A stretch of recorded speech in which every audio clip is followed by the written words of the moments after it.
Mwaramutse neza igitondo cyiza cya tariki 22 ukwezi kwa 12 2025 mbifuriza ibihe byiza bari mu Rwanda ndetse namwe muri hanze y'igihugu cy'u Rwanda mu karere k'ibiyaga bigari mu gihugu cya Uganda, Repubulika ya Demokarasi ya Kongo, igihugu cya Tanzania ndetse n'igihugu cy'u Burundi. Amakuru menshi cyane azindutse avugwa, turaza guhera ku nkuru yacu y'ingenzi. Ni Madame Scovia Mutesi, ni umunyamakuru ndetse akaba n'umuyobozi w'urwego rw'abanyamakuru rw'igenzura Rwanda Media Commission, akaba rero mu by'ukuri ari umwe mu bantu bamaze kugira ibigwi bihambaye cyane mu gihugu cy'u Rwanda. Byinshi cyane rero kuri inkuru yiturwa cyane kuri Madame Scovia Mutesi, mbabwira ko rero ari inkuru nziza cyane ishimishije cyane. Yaramaze iminsi ari mu nkuru zitandukanye ku rugamba muri Repubulika ya Demokarasi ya Kongo, ngira ngo mwaramubonye cyane ubwo Goma yafatwaga, mwaramubonye ubwo Bukavu yafatwaga, mwaramubonye ubwo Uvira, umujyi wa Uvira wafatwaga, agenda yagezaho amakuru gatanu kuri gatanu yuko byabaga byifashe ku mirongo y'imbere ku rugamba mu burasirazuba bwa Repubulika Iharanira Demokarasi ya Kongo.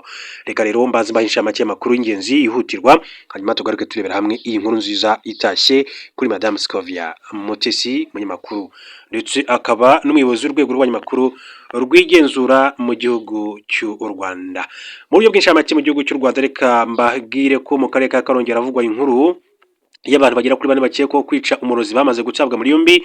Polisi y'u Rwanda ikorera mu karere ka Karongi ku bufatanye n'abaturage n'ubuyobozi bw'inzego z'ibanze imaze guca muri yombi abantu bagera kuri 4 muri 6 bakekwaho kwica uwitwa Ndiramiye Vianney w'imyaka 55 bakeka ko ari umurozi. Abakekwa bateye urugo rwa nyakwigendera mu mudugudu wa Karambo, akagari ka Gisovu, umurenge wa Twumba, bitwaje intwaro gakondo.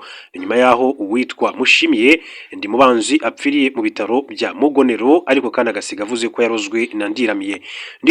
Abaturage bavuga ko asanzwe abarogera, yabonye bamugabyeho igitero, ajya mu nzu arakinga, bica inzugi bamusangamo, baramutema ndetse banatema umugore we n'umukobwa we.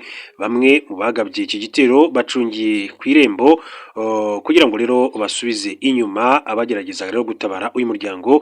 Abaturage kandi babonye bikomeye bahamagara polisi, abakomerekejwe bajyanwa kwa muganga, ariko birangira Ndiramiye wari wakubiswe ishoka mu mutwe apfuye. Umunyamabanga nshingwabikorwa w'umurenge wa Twumba Uwimana Fanuel yabwiye itangazamakuru ko abagabye iki gitero bahise batoroka, ariko ku bufatanye n'abaturage n'inzego z'umutekano bakamaze guta muri yombi rero 4, mu gihe hasigaye 2 bakomeje kugenda bashakishwa n'inzego z'umutekano mu gihugu cy'u Rwanda. Kicukiro, amakuru aravuga yuko abakekwaho kwica mugenzi we bakoranaga rero akamuhisha mu isanduku y'imyenda. Umukozi wo mu rugo w'umuhungu w'imyaka 28 bikekwa ko yishe mugenzi we w'umukobwa bakoranaga akazi ko mu rugo, nyuma akamuhisha mu isanduku agahita atoroka. Byabereye ku itariki 21 kuza 25 mu mudugudu wa Amahoro, akagari ka Karembure, mu murenge wa Gahanga, mu karere ka Kicukiro, mu mujyi wa Kigali. Umuvugizi w'umujyi wa Kigali witwa Ntirenganya Emma Claudine yemereye iki gitangazamakuru ko aya makuru ariyo, kandi ko inzego zibanze zahise rero zimenyesha iz'umutekano kugira ngo zikore iperereza. Ati niko bimeze, hari umukobwa wakoraga mu rugo wasanzwe yapfuye. Birumvikana ikintu cya mbere dukora nk'inzego zibanze iyo yagize umuntu ubura ubuzima ni ukumenyesha inzego z'umutekano. Yavuze ko bamaze kandi kumenyesha urwego rw'igihugu rw'ubugenzacyaha RIB na polisi y'u Rwanda, kandi zitangiye gukora iperereza. Yasabye abaturage rero gukomeza kugira ubufatanye ndetse no kwirinda urugomo, kwirinda icyaha ndetse no gutangira amakuru ku gihe mu gihe cyose hari aho aketse ko hari gukorwa icyaha. Itangazamakuru ryamenye ko ahabereye ubwicanyi rero nyir'urugo, ubwicanyi kandi bwabereyemo uwitwa Samuel Ntakirutimana, yabwiye itangazamakuru ko ukikwa ari umusore w'imyaka 28 wo mu karere ka Gasabo, umurenge wa Rusororo. Yavuze mu gitondo cyo ku itariki 21 Ukuboza 2025 we n'umuryango n'umugore we basize abakozi bombi nta kibazo bafitanye bajya mu bukwe. Umukozi w'umukobwa rero yasigiwe kurera umwana, umuhungu ashinjwa rero gukurikirana indi mirimo yo mu rugo, abandi baragenda. Byageze nka saa 5 z'amanywa, umugore rero bimwanga mu nda, babakozi rero bakabahamagara ntibababone. Ntakirutimana rero yifashisha murumuna we kuko iwabo baturanye, niwe ajya rero kureba icyabaye. Ati murumuna wanjye yageze iwanjye mu rugo akomanze abura umufungurira kuko kwa mukecuru, ati wabo w'umugabo babika imfunguzo zo ku rugi ati rw'igipangu cyanjye, biba ngombwa ko rero murumuna wanjye wundi azana imfunguzo. Ati binjiye basanga rero urugi rurafunguye, bajya kureba umwana basanze urugi rero rw'icyumba cyacu ati barwishe, ariko basanga umwana asinziriye.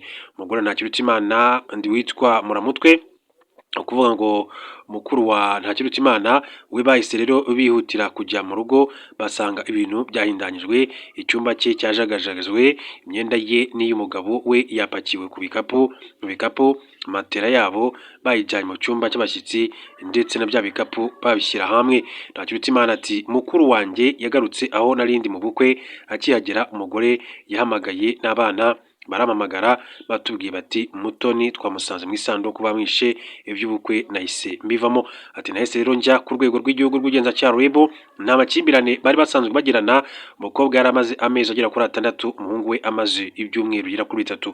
Itegeko rigena ko uhamijwe n'urukiko icyaha cy'ubwicanyi biturutse ku bushake ahanishwa igihano cy'igifungo cya burundu mu mategeko y'igihugu cy'u Rwanda. U Rwanda ruragira icyo ruvuga kuri FDLR, rwasabye ko gusenya FDLR bishyirwa mu bikorwa vuba. U Rwanda rwasabye ko ibiganiro hagati ya Repubulika ya Demokarasi ya Kongo n'ihuriro rya FC23 byasubukurwa vuba, ndetse rugaragaza ko igisubizo kirambye ku mutekano muke mu karere k'ibiyaga bigari kizashingira ku isenywa ry'umutwe w'iterabwoba FDLR.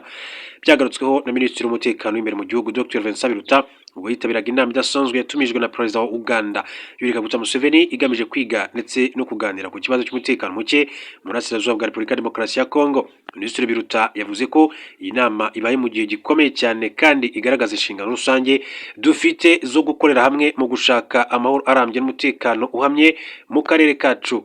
U Rwanda rwemera ko amasezerano ya Doha na Washington yubakiye ku zindi gahunda zabanje kandi zashyizweho binyuze mu muryango w'ibihugu byo muri Afurika y'Uburasirazuba EAC, East African Community, n'umuryango wa SADC, arizo nzira zitanga icyizere kandi zizewe kurusha izindi zo kugera ku mahoro arambye, umutekano n'iterambere mu karere, kuko zirebera hamwe ibibazo by'imbere mu gihugu n'ibyo mu karere. Yashimangiye ko u Rwanda rukomeje kwiyemeza kandi gushyira mu bikorwa inshingano zarwo zose, kandi rugahamagarira abafatanyabikorwa bose kubahiriza no gushyira mu bikorwa amasezerano yose yamaze gusinywa.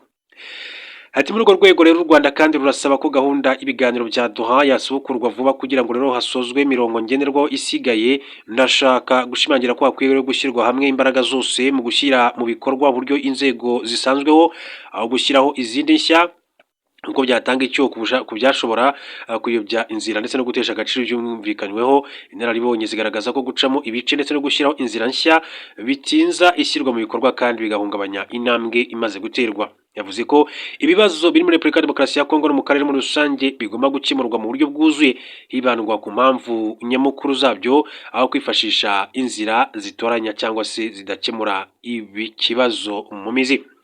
Ati guhora ikibazo cya RDC kigirwa icy'abandi ntibizakemura amakimbirane, ahubwo bikomeza gutinza ibisubizo bitewe n'uko ibyemezo byafashwe bidashyirwa mu bikorwa uko bikwiye. Icy'ingenzi gisabwa n'ubushake bwa politiki n'ubwitange nyabwo bwo gushyira mu bikorwa ibyumvikanweho. Yongeye kandi kwibutsa ko ikibazo gikomeye cyane ku Rwanda kidashobora kwirengagizwa ari ugukomeza kubaho kw'ibikorwa by'umutwe w'iterabwoba wa FDLR ugizwe n'abakoze jenoside kandi ugashyigikirwa n'ingabo za RDC FARDC. Ati u Rwanda rurasubiramo ko hakenewe byihutirwa kwamburwa intwaro uyu mutwe mubi nk'uko biteganywa na CONOPS. Yemeje ko kutita kuri iki kibazo bigabanya icyizere kandi bigakomeza guteza ikibazo gikomeye cyane ku mutekano w'akarere. Yashimangiye ko ibibazo bihari uyu munsi ari ingaruka zo kudashyira mu bikorwa ibyemeranyijweho, by'umwihariko kutubahiriza agahenge. Asaba ko impande zombi zikwiye kubyubahiriza. Yasabye umuryango mpuzamahanga guharanira ubutabera n'ubwuzuzanye kubaza impande zose inshingano zo kubahiriza ndetse no gushyira mu bikorwa amasezerano zasinye.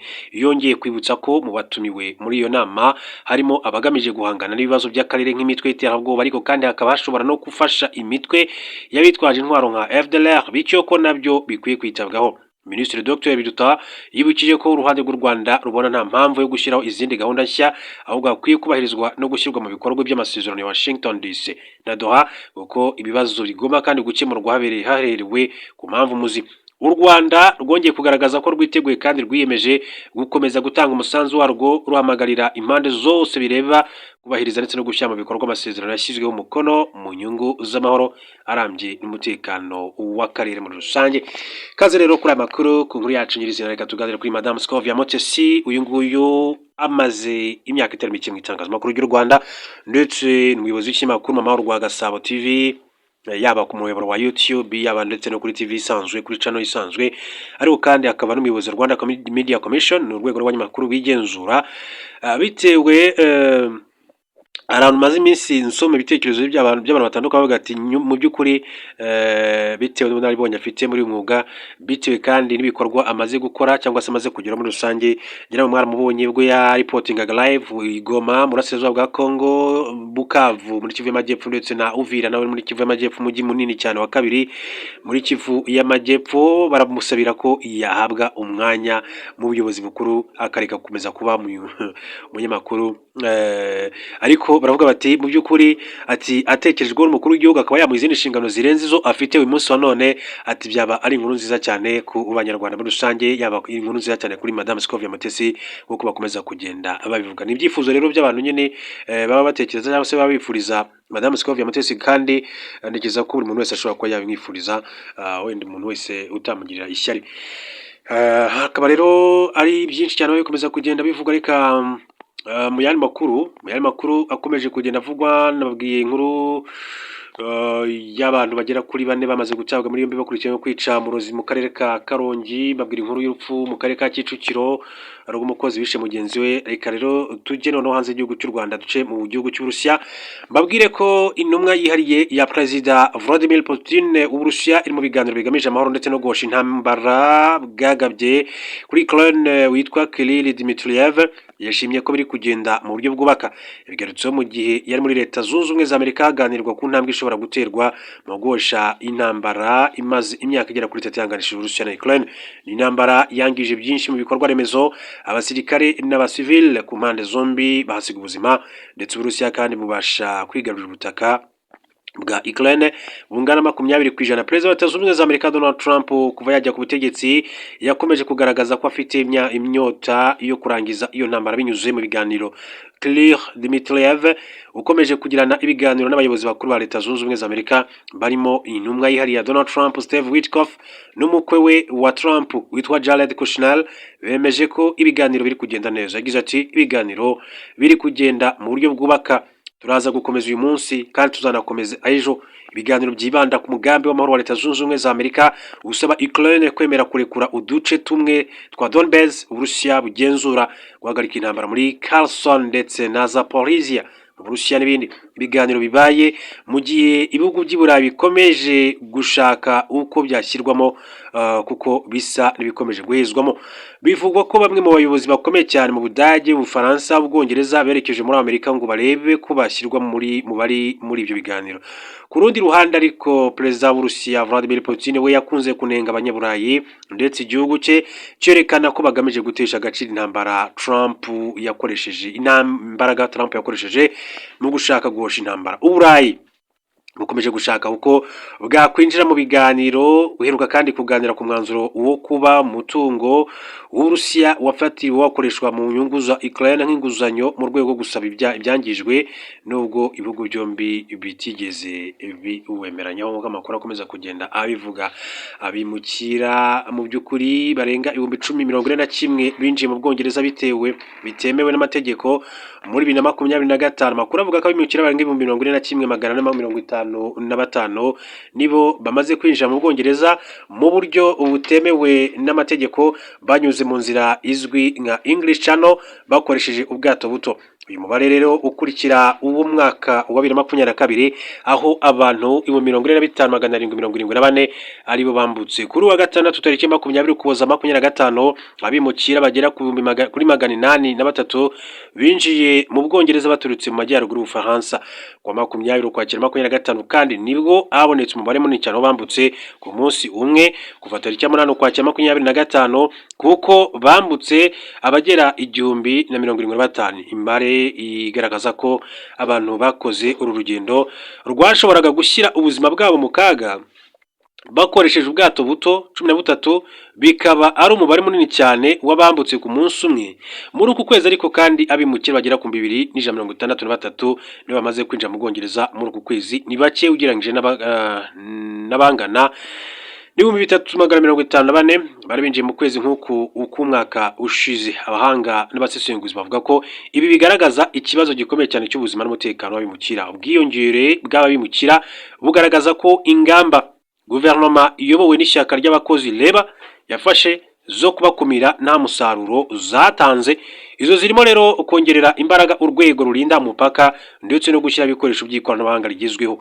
Iyi guverinoma yashyizeho izi ngamba ubwo yanengaga gahunda yo kohereza abimukira i Kigali yashingiraga ku masezerano guverinoma y'abakonservateur yari yaragiranye n'u Rwanda muri Mata 2022 yavuguruwe mu Kuboza 2023.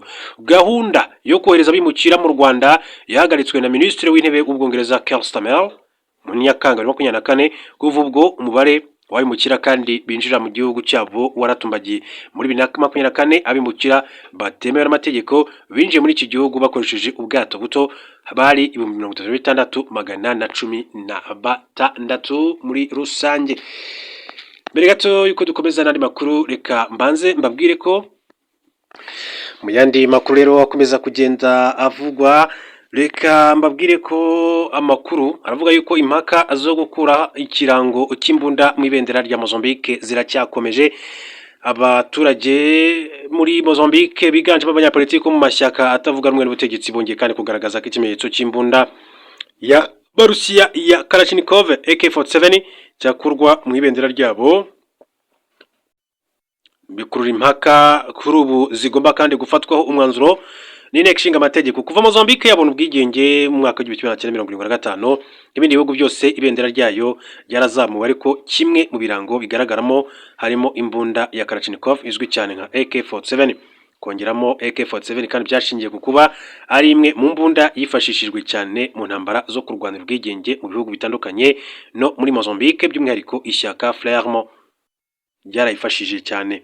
Mu ntangiriro z'imyaka y'1990 muri Mozambique nibwo hatangiye kandi kuvuka abasaba ko AK-47 yakurwa mu ibendera ryabo, bitangijwe ahanini n'uruhande rutavuga rumwe n'ubutegetsi. Aba bagaragazaga ko igihugu gifite ubwigenge kandi kigendera kuri demokarasi idakwiye kugira imbunda mu ibendera kuko idatanga ishusho nziza ku rwego mpuzamakungu. Bashinjaga kandi ishyaka riri ku butegetsi rya Frelimo yagize uruhare mu ntambara yo kubohora igihugu kuba ryarashyizeho ibendera rijya gusa n'ikirango cyaryo, bagasanga ibyo ari nko gukomeza kwirata ubutwari bw'ishyaka rimwe kandi ubundi ibirango by'igihugu bikwiye kuba bibumbiye hamwe abaturage. Izo mpaka zakomeje gutyo, ariko kuko guhindura ibirango by'igihugu birimo itegeko nshinga rya Mozambique bituma muri 2005 ikibazo kijyanwa mu nteko ishinga amategeko ngo gitorerwe.